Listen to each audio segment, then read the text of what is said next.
ආයුබෝවන් සියලුම දෙනාට හෙළ YouTube නාලිකාවට අද අපි ඔයාලව ආදරයෙන් පිළිගන්නවා.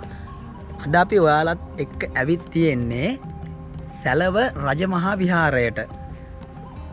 සැලව රජමහා විහාරය කියන්නේ සැලව ගම්මානයේ තියෙන ලස්සනම විහාරස්ථානය රජමහා විහාරස්ථානයක්. 1763 එහා ඉතිහාසයකට මේ විහාරස්ථානයේ දිව යනවා. වලගම්බා රජතුමා සැඟව සිටි ස්ථානයක් ලෙස හැඳින්වෙනවා.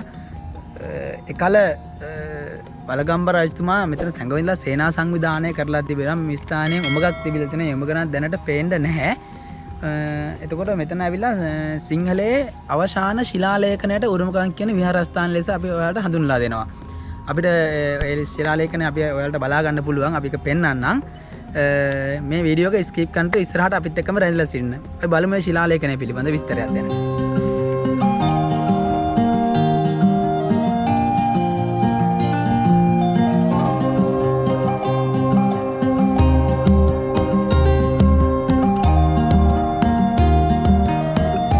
මේ ඔයාලට දැක ගන්න ලැබෙන්නේ සිංහලයේ අවසාන ශිලාලේඛනය. එහෙම නැත්නම් සෙල් ලිපිය. අඩි 10ක විතර දිග තියෙන මේ ශිලාලිපියක් තමයි මේක. මේ ඇවිල්ලා මොරතොට හිමියන් විසින් 1798 සිට 1715 දක්වා මහනුවර සිංහලගල රජකල ශ්‍රී වික්‍රම රාජසිංහ රජුගේ අනුග්‍රහයෙන් මොරතොට හිමියන් විසින් මේ විහාරස්ථානය වැඩි දියුණු කරන්න කැප වෙලා තියෙනවා. මේ වලට වෙන්නේ සෙල් ලිපිය තමයි.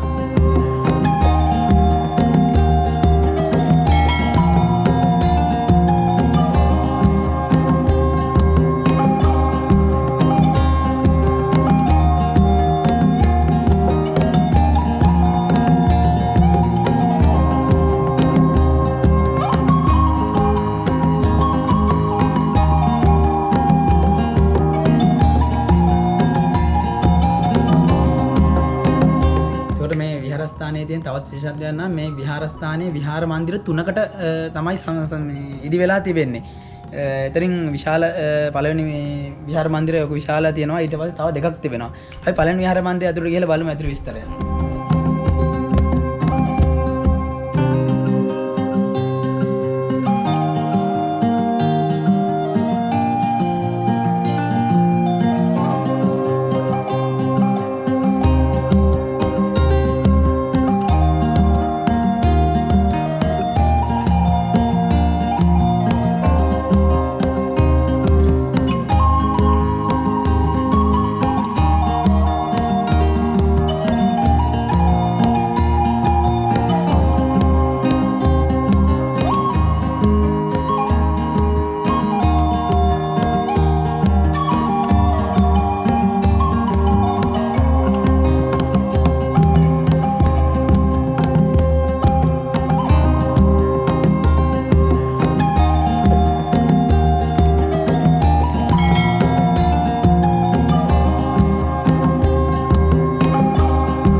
බලන්න යන්නේ දෙවෙනි විහාර මන්දිරය.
මන්දිරයට පියකට පෙළක් වසු කරගෙන තමයි එන්න තියෙන්නේ.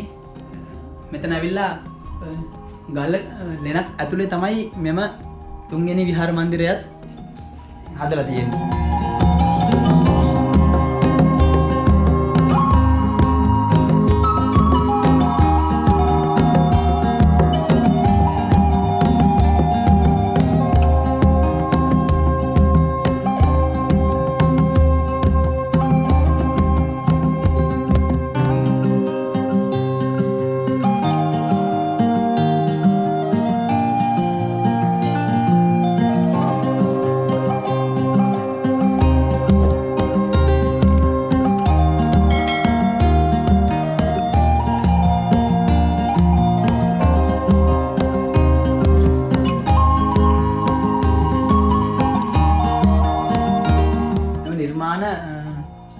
එකල්ල රජවරු විසින් නිර්මාණය කරපු නිර්මාණ තාම නොසෙල්වී තිබෙනවා.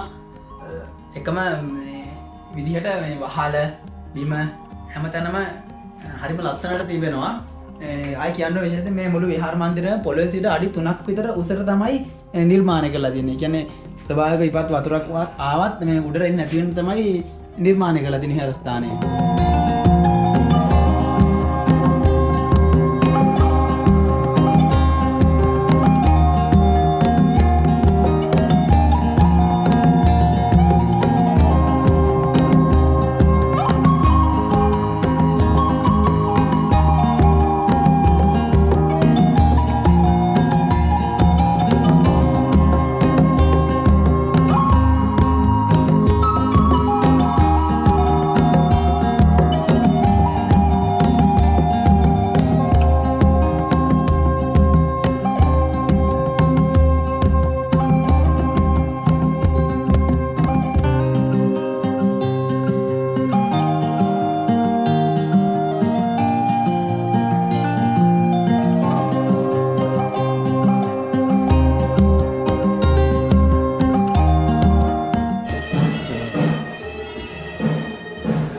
නාලිකාවත් සමග රැඳී සිටිනා මැදිරිගිරියේ පුණ්‍යසාර ස්වාමීන් වහන්සේ මෙම විහාරස්ථානයේ දැන් වැඩම කළ සිටිනවා. මේ විහාරස්ථානයේ ඉතිහාසය පිළිබඳව කෙටියෙන් අපිට හැඳින්වීමක් කරන්න කියලා ස්වාමීන් වහන්සේගෙන් අවසරයි ඉල්ලා සිටිනවා. හැමදෙනාටම තෙරුවන් සරණයි. ඔබ අද දවසේ ඇවිල්ලා තියෙන්නේ ඓතිහාසික අරණාගේ ප්‍රාදේශීය ලේකම් කොට්ටාසේ කෙළවරක පිහිටලා තියෙන සුන්දර වූ සලවරාජ මහ විහාරයටයි. විශේෂයෙන්ම රාජාවල ඉතිහාසය අපට ස්වර්ණම යුගයක් කරා ගෙන යන ඉතිහාස තොරතුරු අතර සලව රජ මහා විහාර ඉතිහාසය අපට වටින්නේ කාරණා ගණනාවක් නිසා. එකක් තමයි මෙවැනි ලෙන් කුටි විහාරයක්, විශාල දිගකින් යුතු විහාරයක් ලංකාවේ දෙවැනි ස්ථානයේ බවට පත් වෙන්නේ සලව රාජ මහා විහාරය. අපි දඹුල්ල රජ මහා විහාරය හැරුණාම එවැනි විශාල ලෙන් කුටියක පිහිටපු ඉදිකරපු විශාලම ලෙන් කුටි විහාර මැදුර හැටියට අපිට මේ විහාර මන්දිරේ හඳුන්වන්න පුළුවන්කම දෙන විශාල ගල් පර්වතයක් ආශ්‍රිත කරගෙන ඒ ගල් පර්වතයේ ලෙන් කොට මේක ලෙනක් විදිහට තමයි මේ විහාරය ඉදි කරලා තියෙන්නේ. ඒ වගේම කීර්තිසිරි රාජසිංහ රජුරෝ මේ උතුම් වූ පින්බිම ගොඩනගලා අවසාන සෙල්ලිපියේ සනිටුවන් වන්නේ අපිට මේ විහාර මන්දිරේම ගලක කොටලා තියෙන්නේ ඒ පුරාණ සෙල්ලිපිය. ඒ නිසා අවසන් සෙල්ලිපියේ ලියුනේ සලව රාජ මහ විහාරය. ඒ වගේම අපේ මොරටුරු ධම්මස්කන්ධ බිදාන පූජනීය අතිවන්දනීය මහානායක මාහිමිපාණන් වහන්සේට මල්ලතු මහා විහාරයේ මහානායක මාහිමිපාණන් වහන්සේට තමයි මේ විහාරයේ කීර්තිසිරි රාජසිංහ රජුරෝ සලව රජ මහා විහාරය ඉදි කරවලා ලබා දීලා තියෙන පුරාවෘතයක්, පුරාවස්තු රැසක් තියෙනවා, වටින පුරාවෘත ගණනාවක් තියෙනවා. ලී කැටයම්, මල් කැටයම්, ඒ වගේම චිත්‍රකලා, මූර්ති කලා මේ හැම දෙයකටම මග කියන සුන්දරම පූජා භූමියක් සලව රාජ මහ විහාරය කියලා කියන්නේ. සුන්දර කණු වලලු වලින් වටවෙච්ච ඉතාමත්ම රමණීය සුන්දර බිමක එදා රහතන් වහන්සේලා වැඩ හිටපු බවුන් වඩපු සුන්දර පුණ්‍යවන්ත පින්බිමක් මේ ස්ථානේ.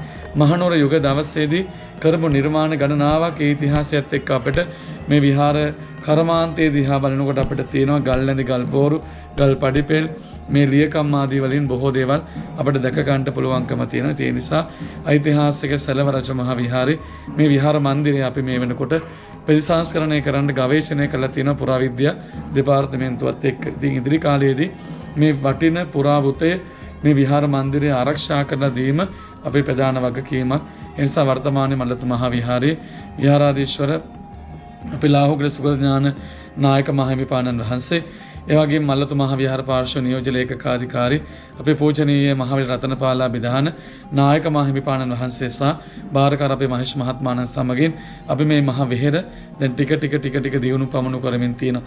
ඉතින් සුන්දර පූජාභිමත් අරාජික වෙන්න නොවි අපි මේ චූටි කාලයක් තුළ දැන් ගොඩනගමින් තියෙන කැලෑවට වැස්සී ගිහිල්ලා නොයෙකුත් ගඩොළු ප්‍රශ්න රාශියක් තිබුණා. දැන් ඒවා ටික විසඳගෙන අපි මහා මාර්ගයත් එන පාරෙත් එන්නවත් පුළුවන්කමක් නැහැ. ඒ පාරත් හදාගනිමින් දේශ ජනතාව මේ විහාර මන්දිරය බලන්න දකින්න එනවා. මේක වටින පූජනීය පුරාවෘත්තය. ඒ කටයුතු වෙනුවෙන් අපි මේක ජාතිර උරුමකම් කර දෙන්න බලාපොරොත්තු වෙනවා. ඒ නිසා වටින සැලවරාජ මහ විහාරේ කවුරුත් දෙක වන්දනමාන කර ගන්නට පැමිණෙන්න කියලා අපි බොහොමත් ආදරෙන් දේශ ජනතාවට සිහිපත් කරනවා. ස්තුතියි ස්වාමීන් වහන්සේ. කෙටියෙන් වුණත් බොහොම පැහැදිලිව අපිට විහාරස්ථානයේ ඉතිහාසය පිළිබඳව සඳහන් කරා. ස්වාමීන් වහන්සේ ඒතර මේ විහාරස්ථානේ බලන්න යනවා නම් කට්ටියට මාර්ගය සඳහන් කරොත් කොහොමද? අපිට විශේෂයෙන්ම මාවනල නගරයට ඇවිල්ලා මාවනල නගරයෙන් අරණායක මාර්ගයේ පැමිණෙන්න ඕන. අරණායක මාර්ගයෙන් අරණායක ටවුන් එකෙන් හොරේවල කියන ස්ථානයට පැමිණිලා එතනින් හොරේවල පාලම ළඟින් දකුණු අත පැත්තට හැරුණාම කෙලින්ම මේ මාර්ගය දිවෙන්නේ සැලවරාජ මහ විහාරයට. බොහොමත් ස්තුතියි ස්වාමීන් වහන්සේ අපේ නාලිකාවට මෙවැනි මේ උදව්වක් කරාට ඒ විස්තර පිළිබඳව. බොහොම පිං ඔය ඇත්තු හැම දෙනාටම.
විහාර මන්දිරේ පිටුපස කොටස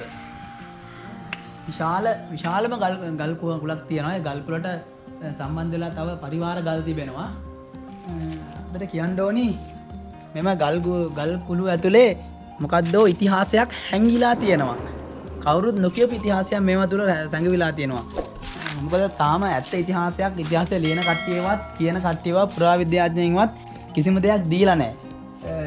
මේ විහාරස්ථානවල කැණීම් මුකුත් කරලා නැහැ මේ වෙන විට. කටාරම් කොටපු මේ වටේටම කටාරම් කොටලා තියෙනවා. බලමු අපි හරි ඉතිහාසයක් හොයාගන්න මේ වගේ.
වටිනාම ස්ථානයක් තමයි මේ පෙන්වන්න කරන්නේ.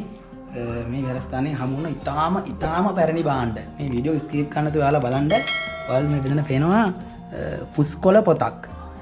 මේක අතීතයේ තිබුණා ඉත පුස්කොළ පොතක්. එතකොට විහාරස්ථානයේ පරණ මේ පෙට්‍රල් මැක්ස් එක කියන්නේ මේක කියන්නේ මේ පෙට්‍රල් ලාම්පුවක්. ඊට පස්සේ තියෙනවා ලන්තෑරුමක් තියෙනවා. මෙතන තියෙනවා මේකත් මගේ හිතේ මොකක් හරි ලාම්පුවක් තමයි මෙතන මේ ඇතුළේ තෙල් දාන්න තියෙන එක. පීසෙ දෙනවා මේ චිමිනිය ඒකේ අරකේ චිමිනිය වෙන්න ඕනි බොහෝ දුරට. මේ පරණ පිඟන් ඉතාමත් පරණ පිඟන්. ඉතින් අවුරුදු 200ක් විතර පරණ පිඟන් වෙන්න ඕනි. 100 200ක් පරණ පිඟන්. පැරණි ඔරලෝසුවක් තියෙනවා. මේ ඔරලෝසුව කර බට්ටෙක් ඉන්නවා. යාම පරණ ගුවන් විදුලි යන්ත්‍රයක් තියෙනවා. රූපවාහිනී යන්ත්‍රයක් තියෙනවා පරණ. හොඳම ටික තියෙනවා මේ පැත්තේ. මේකට මේ පෙට්ට ගමක් කියලා කියන්නේ ඉස්සර. මේක මේ පෙට්ට ගමක්. පැරණි උළු තියෙන රජ කාලේ තිබුණ උළු කැට. එතකොට බන්දේසියක් පරණ මේ සැල තියෙනවා. ගුජම කියන්නේ මෙන්න මේකට තමයි. ගුජම. මේ වර්තමානයේ තියෙන කල වලට වැඩිය ඊටමත් විශාලයි කලේ. ඒ වුණාට අපි කට පොඩි. ගුජම කියන්නේ මෙන්න මේක තමයි. ඊට පස්සේ මේ වී මල්ල මේව නම් දැන් දැක් ගන්න ඇත්තෙම නැහැ. කිරිගොඩු තියෙනවා, වට්ටි තියෙනවා. චීන චට්ටි කේතලයක් මේක. මේක සෑහෙන්න බරයි මින්. අනිත් ඒවා වගේ නෙමෙයි පරණ ගොඩක් බරයි. මම දෙන කුරහන් ගලක් තියෙනවා. කුරහන් ගලක් මේක ඇවිල්ලා වී පෙට්ටියක්. මේක ගොතලා තියෙන්නේ මේ වේවැල් වලින්. ඊ දානිය පෙට්ටිය උඩ මම ලීයෙන් කැටම් කළා මේක ලීයක් තියෙන්නේ වටේට වේවැල් ගොතලා තියෙන්නේ. එන්න බෑ තව එතකොට මේ තියෙන්නේ අතිතේදීව ඇන මේ යකඩ ඇන මේ වගේ තමයි පරාල වලට මේ වහලවල වලට ගහලා දෙන පරාල යන. අත්‍තරම ගොඩක්ම පරණ ඒවා මේවා. සරණේරු තියනවා වවුල් සරණේරු මේක ඇවිල්ලා වී මනින පෙට්ටියක්. මේක ඉලපත කියලා කියන්නේ මේකට තමයි. අදීට ඉලපත මේ. මෙතන තියෙනවා නෑ බිලියක්. මේක ලී. ඒක ලී වලින්. එතකොට තරාදියක් තියෙනවා. මේ ඇනෙත් ගොඩක් පරණ ඇණයක් තමයි. ඊට පස්සේ මෙතන තියෙනවා මේ වවුල් සරණේරු කියන දෙයක්. අගුළු ලාන ඉබ්බෙක් දොරකට. මේක කලන්තරාදියක්. මේ ඉස්සර බෙහෙත් වට්ටුවර මැල්ල තියෙන කලන්තරාදිය. මේක පිත්තල. මේ තියෙන්නේ මං හිතේ ඒක මැනපු. ඔව්. පරණ මේ මැනුම් බර උපකරණයක්. අතනින් 3 කාලයි කියලා තියෙන්නේ. එතකොට පැරණි ආභරණ වගේ තියෙනවා. පැරණි යතුරක් තියෙනවා. ගොඩක් පැරණි යතුරක්. මල් පෝච්චියක්. මේක උණ බට වලින් හදපු වතුර බොන කෝප්පයක් හරි මොකක් හරි.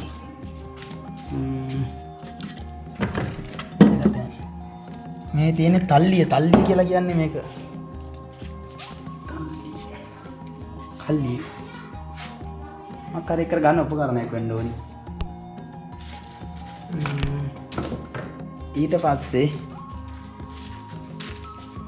මේ දෑකැත්ත. මේවා නම් අද කට්ටිය දැක් ගන්නක් නැහැ. ගෝයන් කපන දෑකැත්තක්. මේකත් සෑහෙන්න පාන අවුරුදු 400ක් 500ක පරණ දෑකැත්තක්. මේ කියන්නේ උකුණු දැතිය. දැති ගොයියා කියලා කියන්නේ වී මේ ගෝයන් කමතෙන් ගෝයන් ගොඩෙන් එදියට ඇදලා ගන්න මේකෙන් තමයි. යකඩ තියෙන්නේ මේ ටික ලියක්.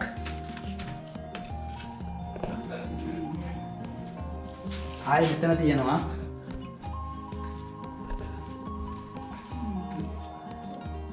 විට කොටන වංගෙඩියක්.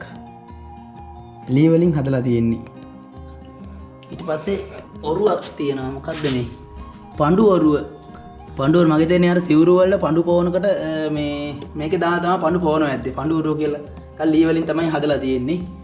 මෙතන තියෙනවා ලී වලින් හදව මූර්තියක්. ඒක නම් දැනට අර වේයෝ කාලා විනාශ වෙන්නේ නැතත් ඒකට තියෙන්නේ. ආයෙ තියෙනවා පැදුරක් පොල් කළ පැදුරක්. මේකට තමයි තියෙන්නේ පොල් කළ පැදුර. හරි. අපි මේකේ තව විශේෂම දෙයක් තියෙනවා ඔයාලට ඒක පෙන්වන්නම්. මේ බාණ්ඩ අල්ලන්න එපා කියලා මෙතන ගහලා තියෙනවා බෝඩ් එකක්. අපි මේක ඇල්ලුවේ බාණ්ඩ විනාශ කරන්න හිතාගන්නේ නෙමෙයි. ඔයාලට මේක ළඟට පෙන්වන්න ඕනේ කියා දෙන්න ඕන නිසා ඒක නිසා කවුරුත් මේ බාණ්ඩ આવොත් අල්පත ගාලා විනාශ කරන්න එපා. අපිත් එක්කලා සම්බන්ධ වෙනවා මේ විහාරස්ථානයේ අසල සිටින මේ ගමේ දායකයෙක්. මේ දායක මහත්මයන් අපි චුට්ටක් අහලා බලමු මේ විහාරස්ථානයේ පිළිබඳව මෙතුමා දන්න විස්තර මේ ටිකක් මේ ඉතිහාසය පිළිබඳව. අයිබෝන් කියලා අපි අපේ YouTube channel එකට පිළිගන්නවා. ඔයා දන්න විස්තර චුට්ටක් අපිට කියන්න මේ පන්සලේ ඉතිහාසය ගැන චුට්ටක් කොහොමද කියලා. මේ මාත්‍ය මම ඉතින් අවුරුදු 35ක් 36ක වගේ කාලයක් තමයි දන්නේ. ඔව්. ඊට වැඩිය දන්න දෙයක් නෑ. ඔව්. ඊට වැඩිය දන්න කවුරුත් මේවට එහෙම දව්වක් කරන්නේ නෑ. නෝ මේ පන්සල ගොඩක් වටින දෙයක් අපි ඔක්කොටම ඒක රැකගන්න මිනිස්සු නෑ. මිනිස්සු නෑ ඒකයි. ඒක කොහෙන් හරි රැකෙනවා නම් මන්න සතුටු වෙන්නේ එහෙමයි. ඒක හරි. එතනයි මේ මෙහෙට අපි කාටද මේක බලන්න යනවා විහාරස්ථානයට කොහොමද පාර? පාර මාවනල්ලට ඇවිල්ලා මාවනල්ලෙන් අරණායකින් හොරේ වලින් එන්න සැලව. හොරේ වලින් සැලවර එන්න ඕනේ. එතකොට මේ විශාල ලස්සන කඳු පන්තියකින් වට වෙලා තියෙනවා මේ කන්දර මොකක්ද එහෙම කියන්නේ රහලගල. රහලගල. ඔව්. රහලගල කඳු පන්තිය දෙන මේ පැත්තට වෙන්න. මේ පැත්තට ගල උඩ ගල පහන් තිබු ගල කියලා කියනවා. ඔව් ඒ වගේ මේ බලන්න ලස්සන ගොඩක් මේ ස්ථාන ටිකක් වටේරම තියෙනවා. ඒතර මේකේ තිබුණා කියන්නේ දැන් අර මේ වලගම්බ රජතුමා සැඟවලා හිටපු තැනක්. ඒ ගැන චූටි විස්තරයක් කියන්න අපිට. මම දන්න විදිහට ඒ රජතුමා මේ කියනවනේ උඩ පොඩි කවුලක් කවුලක් ඔව්. ඕකේ හැංගවිලා ඉඳලාලු මේ සතුරු එනකොට බලන් හිටි. ඒකල්ලා මම මාර්ගකින් හැංගුණා කියලා තමයි ජනප්‍රදේ එන්නේ නේද? හැබැයි දැනට උමන් මාර්ගය නෑ වැහිලා තියෙන්නේ කවුලුව දෙන අපි වල කවුලුව පෙන්වන්න එතන මේ වලගම් රජතුමා සැඟවිලා හිටපු තැන. එතනින් තමයි ඉඳලා බලලා තියෙන්නේ අර යුද්ධර කරනකොට කට්ටිය එනවාද කියලා හැංගවිලා ඉඳලා බලා ඔත්තු බලා හිටපු තැන තමයි ඒ ස්ථානය තියෙන්නේ. එහෙනම් අය අපේ මේ channel එකට මේ වගේ උපකාරයක් කරලා ගොඩාක් ස්තුතියි යාට.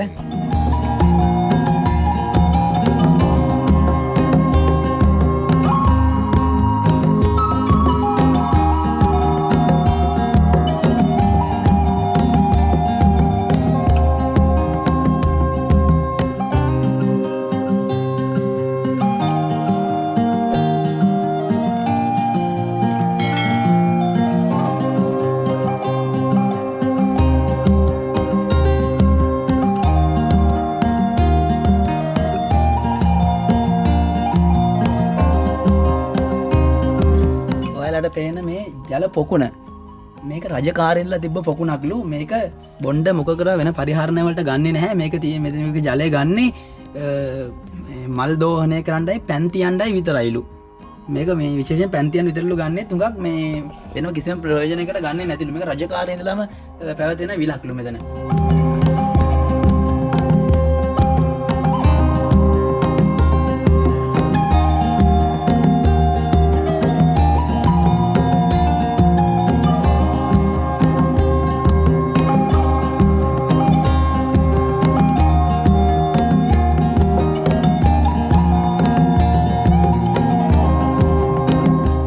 මම දැන් මේ ඇවිල්ලා තියෙන්නේ විහාරගෙයි උඩ. ගලේ උඩ තියෙන මේ ගුහාවක්. මෙතන තමයි සැඟවිලා ඉඳලා පාර දිහා වෙල පේනවා ඉස්සරහින් වෙල දිහෙන් මේ පාර මාර්ගය බලා ඉඳලා තියෙන වලගම් රාජ්‍යරු වෙන්න මේ ස්ථානේ තමයි. එළිය නම් පොඩ්ඩක් අඩුයි මම ඔයාලට පෙන්නන්නම්. මෙන්න මෙතන ගල් ඇඳකුත් තිබිලා තියෙන එහා පැත්තේ මෙතන ඇත්තටම හරි ආරක්ෂිතයි. මෙන්න මේකේ තියෙනවා ඇඳපු සිතුවම් වගේක් බිත්තියේ. ඔයාලට පේනවා මේ ගලක් තියෙන්නේ මෙතන බිත්තියක් දාලා වහලා තියෙනවා. මේක මේ බිත්තිය මෑතකදී බඳපු එකක් වෙන්න ඕනි. ඔව් එහා පැත්තේ තමයි ගල් අන්තිම එක වහලා තියෙන්නේ. මාරම මේ වටිනා කියන ස්ථානයක් මෙතන. ඉතිහාසය ගැන තව බොහෝ දේවල් සැඟවී ඇත මෙතන.